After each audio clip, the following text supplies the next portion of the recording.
இப்படி இந்த குழும வாழ்வு என்று இருக்கின்ற பொழுது ஒருவேளை ஒருவருக்கு பலகீனம் இருக்கலாம், தவறுகள் நாம் செய்யலாம், பாவங்கள் புரியலாம், அல்லது இந்த குழுமத்தில் இருந்து விலகி இருக்கலாம்.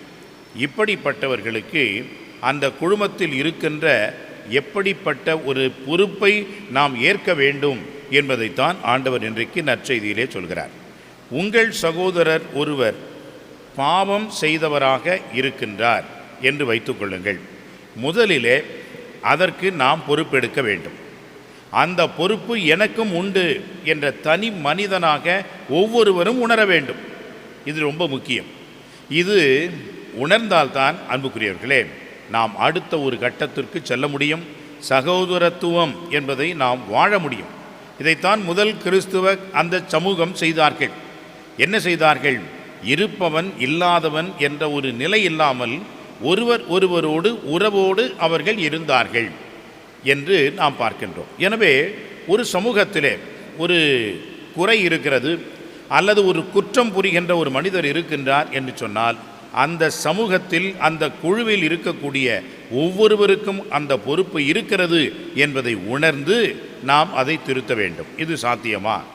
இன்றைய இந்த காலகட்டத்திலே இது அவ்வளவு சாத்தியம் அல்ல. அதுவும் குறிப்பாக இளைஞர்கள் மத்தியிலே, ஏன் சிறு பிள்ளைகள் மத்தியிலேயே இதை சொல்ல முடியவில்லை. காரணம், எல்லோரும் இண்டிவிஜுவலிஸ்டிக் என்ற அந்த ஒரு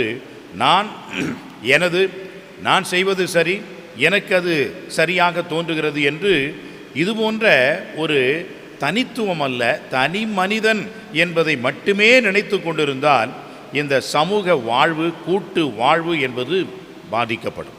ஏனென்றால் நான் என்ன நினைக்கின்றேன், நான் செய்வது சரி, நான் என்ன தவறு செய்து விட்டேன் என்று நான் நினைக்கலாம். ஆனால் அது அடுத்தவர்களுக்கு இடைஞ்சலாக இருக்கிறது என்று சொன்னால் அது சமூகத்தை பாதிக்கிறது என்பதை உணர வேண்டும். அந்த சமூகத்தில் இருக்கின்ற ஒவ்வொருவருக்கும் அந்த அக்கறை இருக்க வேண்டும் என்பதை உணர வேண்டும்.